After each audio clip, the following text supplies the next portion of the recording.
자, 기도드리시겠습니다.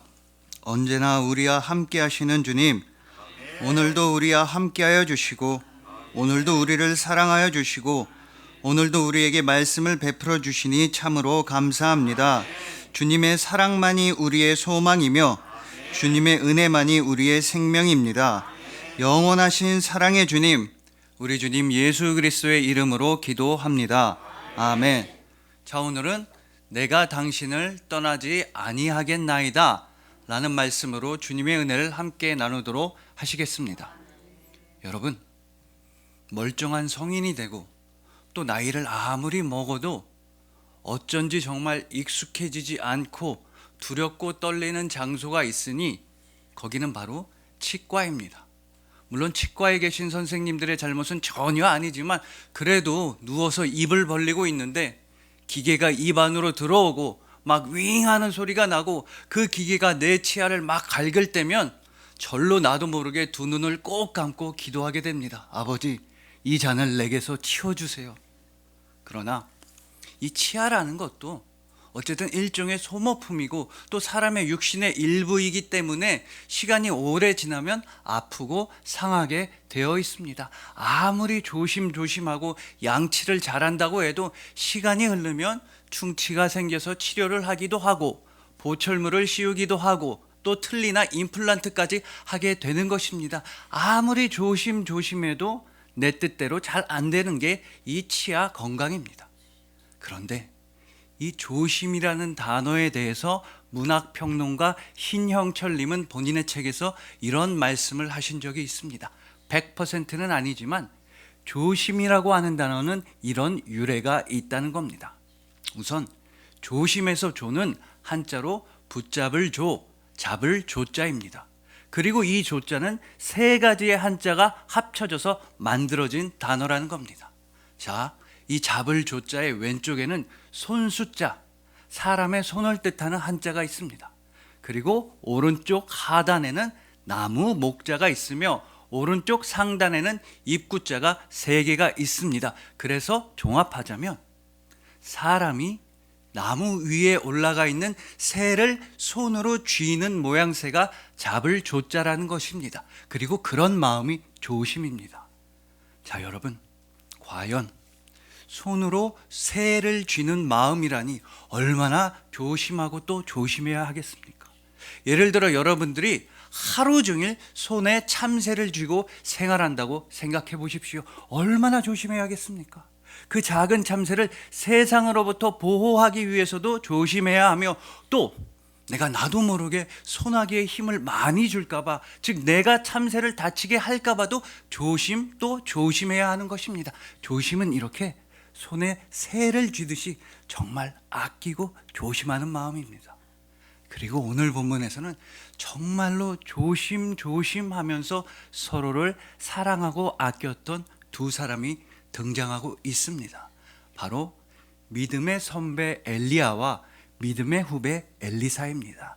이 두 사람은 원래 스승과 제자 사이였는데 다른 모든 제자들이 선생님인 엘리야와 멀리 떨어져 있을 때에도 이 엘리사만큼은 선생님인 엘리야와 함께 동행했던 것입니다. 제자인 엘리사가 내가 절대로 당신을 떠나지 아니하겠나이다, 내가 절대로 선생님을 떠나지 아니하겠나이다 라고 고백하고 실천했기 때문입니다.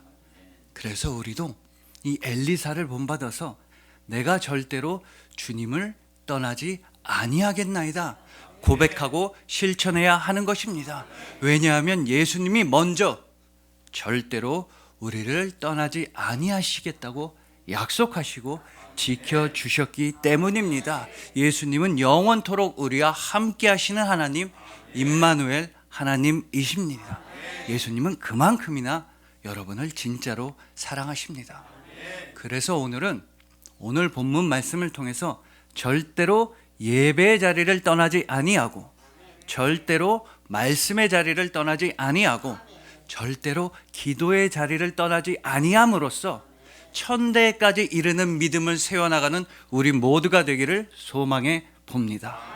언제나 예수님과 함께 하심으로써 언제나 예수님과 함께 승리하시는 여러분들을 주님의 이름으로 축복합니다.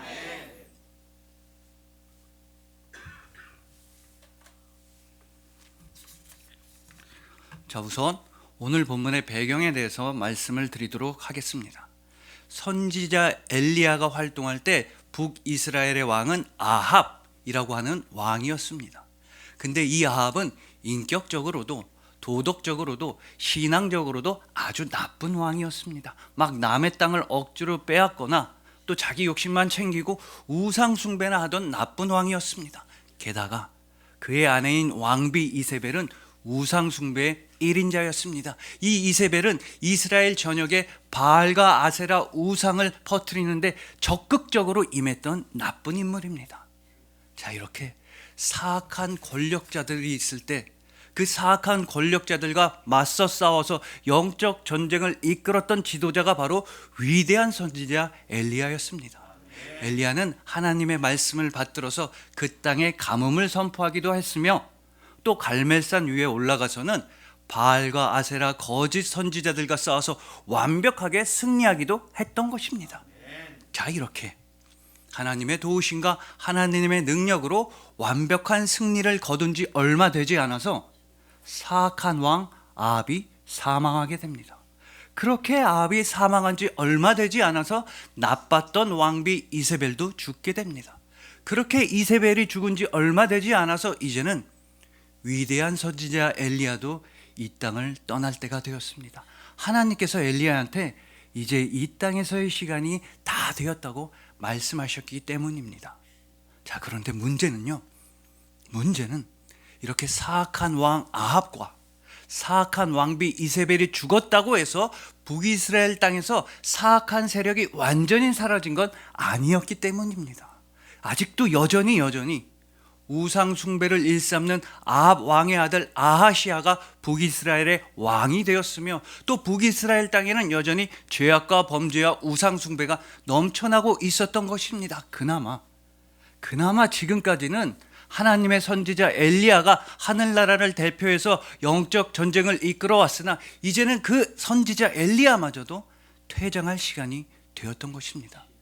자, 이렇게 위기의 순간에, 뭔가 전환의 순간에 우리에게 꼭 필요한 사람은 바로 오직 감사함으로 하나님 나라를 위해 열심히 일하는 하늘나라의 일꾼인 것입니다.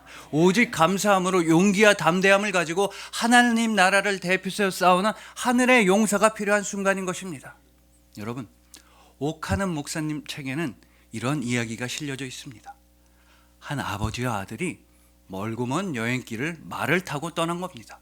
근데 숲속에 들어갔다가 그만 아버지와 아들이 길을 엇갈려서 서로 떨어지게 되었습니다. 그래서 각자 말을 타고서 아버지는 아들을 찾아서 아들은 아버지를 찾아서 애타게 숲길을 헤매고 있었습니다. 그렇게 오랜 시간 숲길을 헤맨 끝에 마침내 아버지와 아들은 만나게 되었고 서로 부둥켜 안고 기쁨을 나눴습니다. 그 순간에 아들은 아버지한테 이렇게 말했습니다. 아버지, 저는 하나님한테 정말로 감사합니다.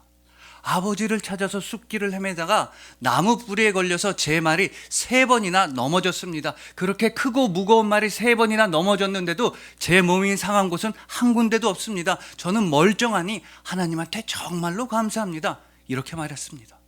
그러자 아버지도 얘야, 나도 하나님한테 정말로 감사한단다.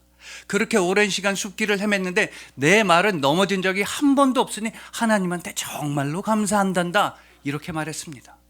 자, 여러분 보십시오. 한 명은 3번이나 말이 넘어졌습니다. 반대로 한 명은 단 한 번도 말이 넘어지지 않았습니다. 상황은 정반대였는데도 둘은 똑같이 감사를 하고 있었습니다. 이와 마찬가지로 우리는 정반대의 상황 가운데서도 이 감사만큼은 할 수 있는 것입니다. 우리는 슬퍼도 감사할 수 있으며 기뻐도 감사할 수 있습니다. 우리는 몸이 아파도 감사할 수 있으며 건강에도 감사할 수 있습니다. 우리는 이래도 감사 저래도 감사, 어쨌거나 저쨌거나 감사, 우리는 참으로 감사, 영원토록 감사할 수 있는 것입니다.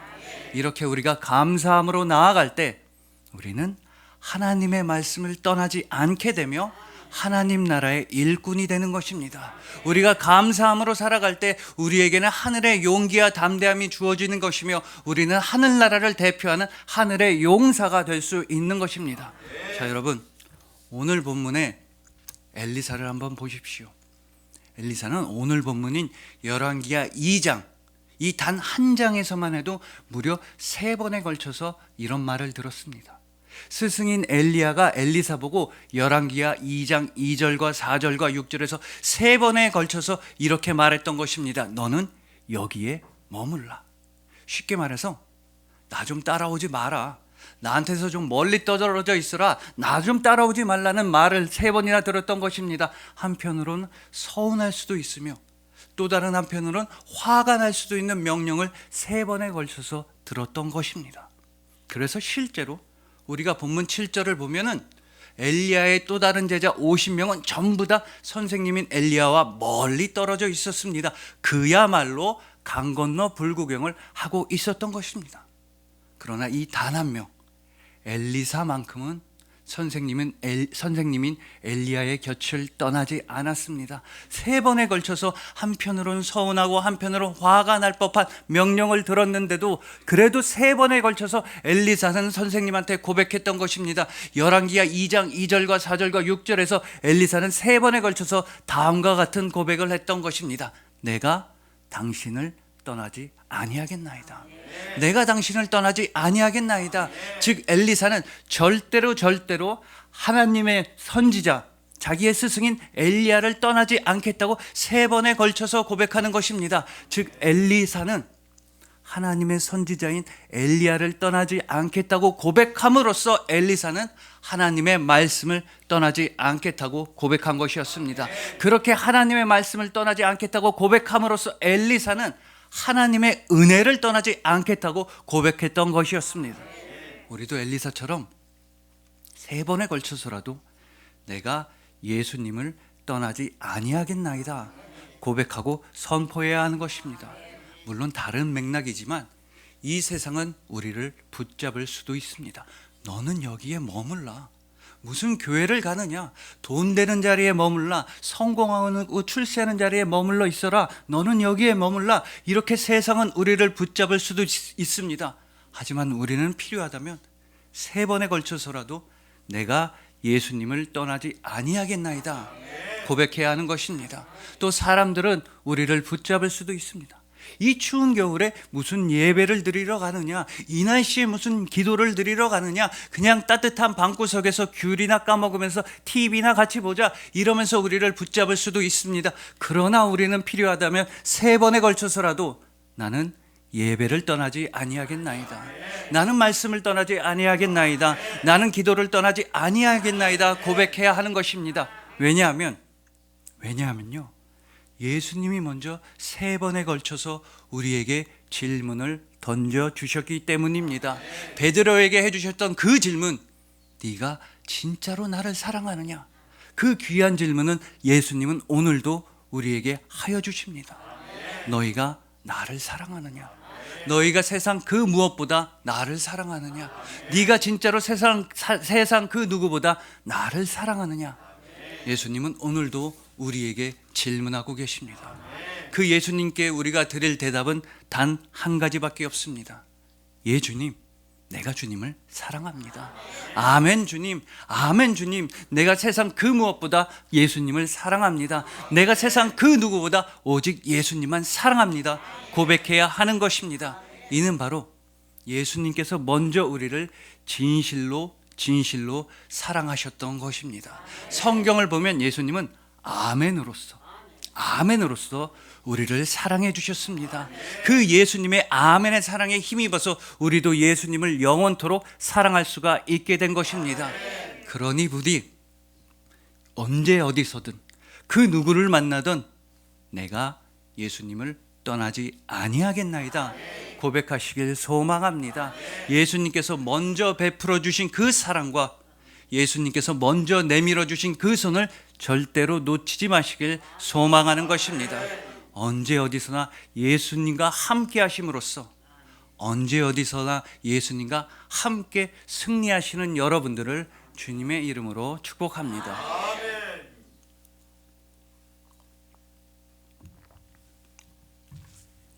자, 이제 다음으로 제자인 엘리사가 선생님인 엘리야한테 과연 무엇을 요구했는지를 오늘 본문 9절 하반절을 통해 확인하시겠습니다.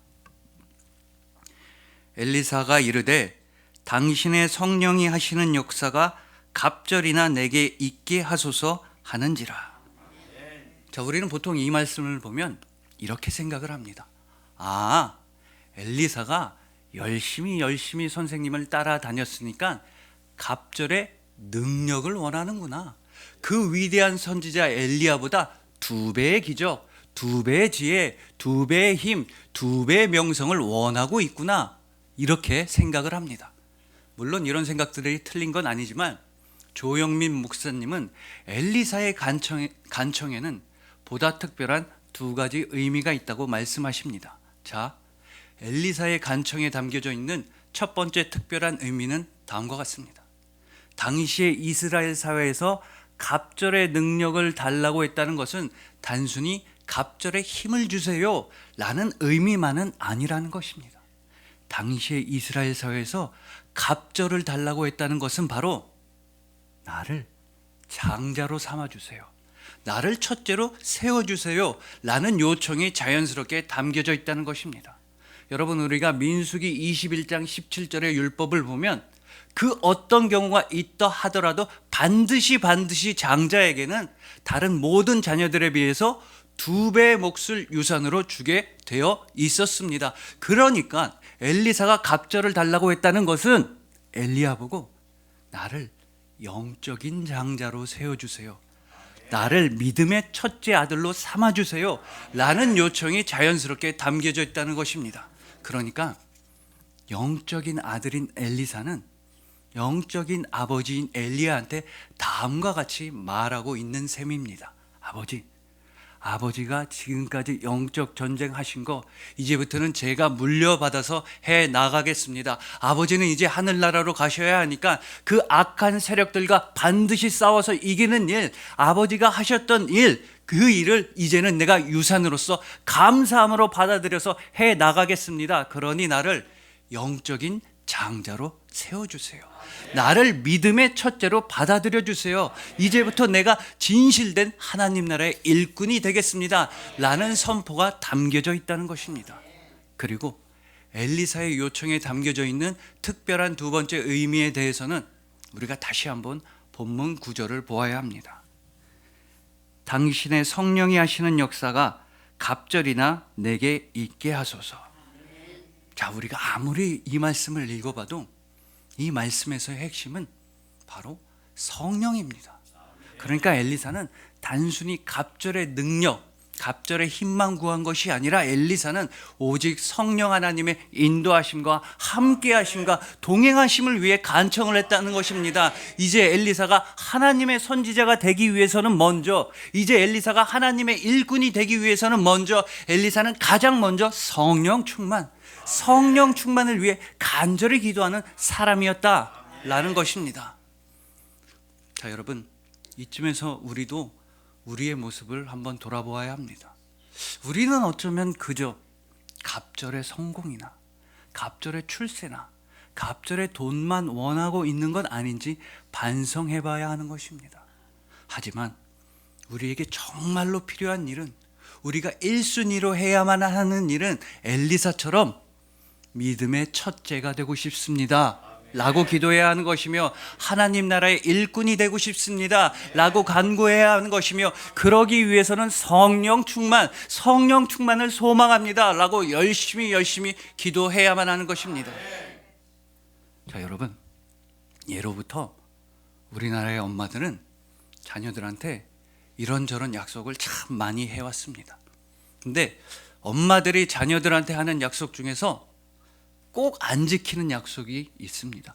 99% 정도는 안 지키는 약속입니다. 그 약속이 뭐냐면, 엄마가 세뱃돈 맡아줄게, 그 돈 잃어버리면 큰일 나니까 엄마가 안전하게 보관해 줄게, 너 필요하면 언제든 말하면 엄마가 다시 돌려줄게. 그러나 나중에 그 세뱃돈은 흔적조차 찾을 수가 없습니다. 또 엄마들은 이런 약속도 많이 합니다. 이번 시험에서 1등하면 게임기 사줄게, 핸드폰 바꿔줄게. 근데 우리가 조금만 생각해 보면 아까 그 세뱃돈 모아서 내가 내 돈으로 내돈내산으로 핸드폰 바꾸는 게 훨씬 빠릅니다. 세뱃돈 모으는 게 쉽지 반에서 일동하는 건 정말 어려운 일입니다. 게임기, 핸드폰 안 사주겠다는 말입니다. 하지만 이와는 반대로 엄마들이 반드시 지키는 약속도 있습니다. 99%가 아니라 100% 지키는 약속도 있는 것입니다. 아이들이랑 외출했을 때 뭐 마트에 가든 길에서든 아이들이 땡깡 부리고 막 들어놓고 소리 지르고 운다면, 아니면 친척집에 갔는데 형제들끼리 싸우고 자매들끼리, 어린아이들끼리 싸우고 막 어른들한테 버릇없이 군다면, 그때 엄마들은 이런 약속을 합니다. 이 약속만큼은 반드시 지켜집니다. 너 이따가 두고 봐. 너 집에 가서 한번 봐. 그래, 해봐. 집에 가서 두고 봐. 이 약속은 반드시 지켜집니다. 아이들은 엄청나게 혼나는 겁니다. 그러나 여러분, 엄마가 지키는 약속을 하든 안 지키는 약속을 하든 그건 다 자녀들을 사랑해서 하는 약속입니다. 한번 생각해 보십시오. 자녀를 사랑하지 않는다면 약속은커녕 말도 안 걸 것입니다. 자, 이런 맥락에서 이영훈 목사님의 십자가의 기적이라고 하는 책에는 유재건 장로님에 관한 말씀이 실려져 있습니다. 이 유재건 장로님은 지금이야 뭐 국회의원도 하셨고 미국에서 변호사도 하셨고 기독교 방송국 CGN TV의 대표이사까지 역임하셨습니다. 지금이야 이렇게 성공하셨는데 어렸을 때는 너무나 가난하고 힘들고 어렵게 살았다는 겁니다. 왜냐하면 6.25 전쟁 때 이 장로님의 아버지가 신문사 사장님이었는데 북한군들이 내려와서 그 아버지를 끌고 가버렸다는 겁니다. 가뜩이나 전쟁통이라 먹고 살기 힘든데 아버지마저 북한군에 의해 끌려가셨으니 얼마나 가정이 어려웠겠습니까? 그래서 홀로 남은 어머니가 매일매일 길이며 시장이며 다니면서 떡을 팔아서 생계를 꾸려갔다고 하십니다. 그렇게 어렵게 힘들게 일하고 오셔서도 어머니는 매일 밤마다 눈물로 기도를 하셨다는 겁니다. 하나님, 우리 아들, 우리 재건이 좀 잘 되게 해주세요. 하나님, 나한테는 이제 남편도 없고 집도 없고 돈도 없고 나한테 남아있는 건 아무것도 없습니다. 나한테는 우리 아들 한 명 있으니까 하나님이 제발 잘 좀 보살펴 주세요 라면서 어머님은 매일매일 눈물로 기도를 하셨다는 겁니다. 그리고 유재건 장로님은 훗날 이렇게 고백하십니다. 자기가 지금 이 자리에 있게 된 것은 오로지 어머니의 눈물의 기도 덕분이었다 라고 고백하시는 겁니다. 자, 이렇게 모든 믿음의 부모들은 자녀를 위해 눈물의 기도를 합니다. 그 눈물의 기도가 믿음의 자녀들을 아름답고 거룩하고 신실하게 살아가도록 빚어주는 것입니다. 그렇지만 오늘 본문에서 영적인 아들인 엘리사는 영적인 아버지인 엘리야를 향해서 이런 간청을 했습니다. 아버지, 내가 믿음의 첫째가 되겠습니다. 아버지, 내가 하늘나라의 일꾼이 되겠습니다. 오직 성령 충만, 성령 하나님으로 충만하기만 소망합니다. 이런 간청을 했던 것입니다. 마찬가지로 하나님 아버지의 아들이신 예수님도 아버지이신 하나님을 향해서 정말 간절히 기도를 하셨던 적이 있습니다. 그때가 언제냐 하면 바로 마가복음 14장 36절, 바로 겟세마네 동산에서의 기도입니다. 나의 원대로 마시옵고 아버지의 원대로 하옵소서. 이처럼 하나님의 아들이신 예수님께서는 아버지의 뜻대로 이루어지기를 간절히 기도하셨습니다. 그 고통의 동산 겟세마네 동산에서 예수님은 눈물의 기도를 하셨으며 흐르는 땀방울이 핏방울이 될 때까지 열심히 기도를 하셨습니다. 오직 하나님 아버지의 뜻이 이루어지기만을 간절히 기도하셨던 것입니다. 그리고 예수님의 이 눈물의 기도는 확실하게 응답을 받으셨습니다. 바로 하나님 아버지의 뜻이 이루어졌던 것입니다. 하나님 아버지의 뜻대로 예수님은 확실하게 십자가에서 죽으셨던 것입니다. 오로지 여러분을 살리기 위함이었으며 오로지 여러분을 사랑하시기 위함이었던 것입니다. 그 예수님의 눈물의 기도가 여러분들의 생명과 행복과 평강이 되었습니다. 그 예수님의 겟세마네 동산에서의 눈물의 기도가 바로 여러분이 되었습니다. 여러분은 예수님의 눈물의 기도 그 자체, 여러분이 바로 그리스도인인 것입니다. 그러니 부디 엘리사처럼 믿음으로 첫째 1등이 되기 위해 간절히 기도하시고 하늘나라의 진정한 일꾼이 되기 위해 열심히 기도하시고 그러기 위해선 오직 성령으로 충만하기 위해서 간절히 기도하시길 소망하는 것입니다. 예수님의 기도를 본받아서 복음과 생명과 사랑을 위한 눈물의 기도를 하시길 소망하는 것입니다. 예수님의 눈물의 기도 그 자체가 되신 여러분들을 주님의 이름으로 축복합니다.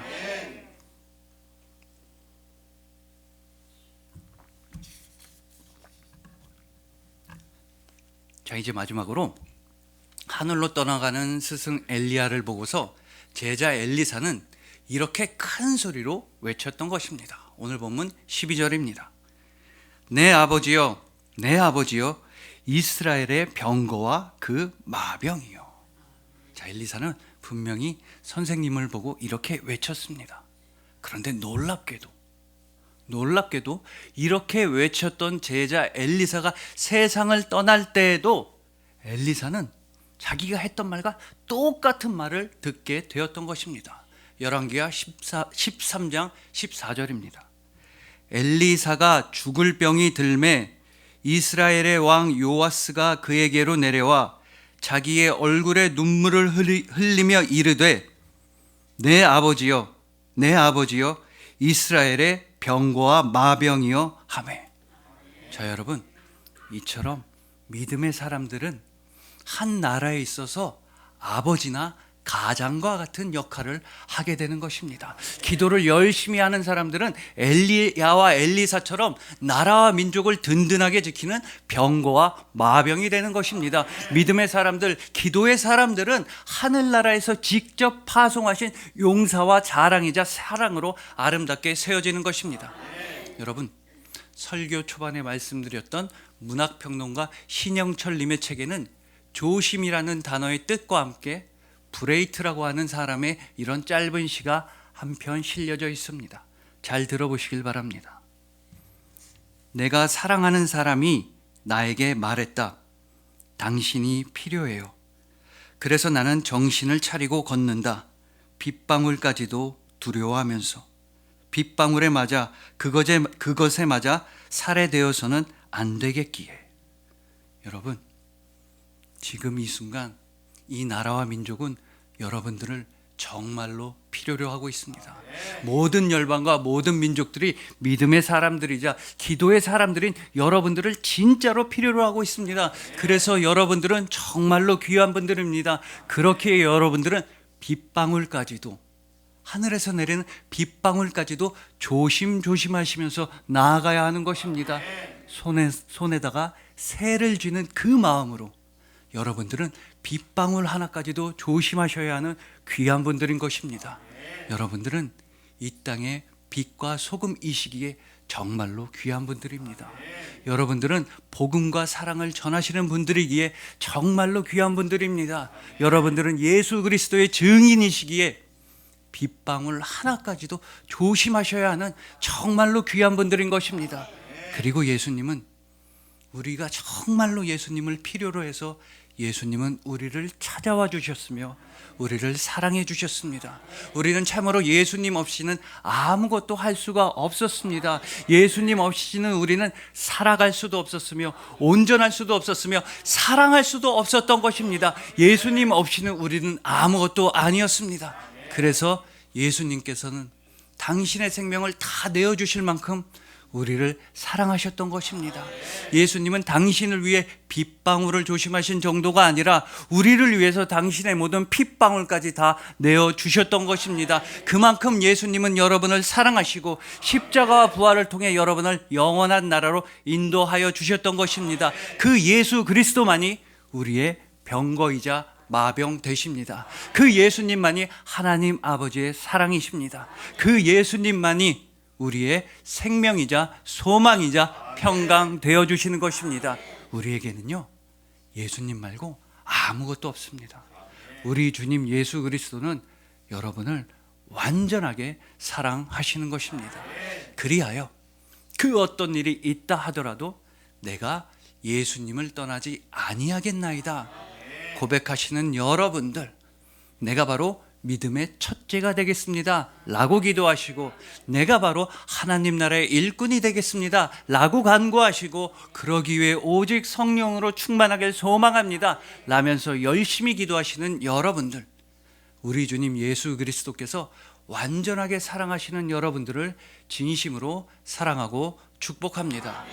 기도드리시겠습니다. 언제나 우리와 함께 하시는 주님, 주님께서 먼저, 또한 주님께서 영원토록 우리와 함께하여 주시기에 우리는 절대로 주님을 떠나지 아니하겠나이다. 주님께서 우리와 함께 하시기에 단 하나도 부족함 없으며 단 1초도 부족함이 없음을 오직 감사함으로 고백합니다. 오직 성령으로 충만하여 주님 나라를 위한 첫 번째 일꾼이 되기를 소망하며 믿음의 장자가 되기를 열심히 기도합니다. 오직 주님의 복음만 전하는 충성된 용사가 되겠습니다. 우리를 완전하게 사랑해 주시니 감사합니다. 우리를 정확하게 사랑해 주시니 감사합니다. 우리를 진짜로 사랑해 주시니 참으로 감사합니다. 영원하신 사랑의 주님, 우리 주님 예수 그리스도의 이름으로 기도합니다. 아멘.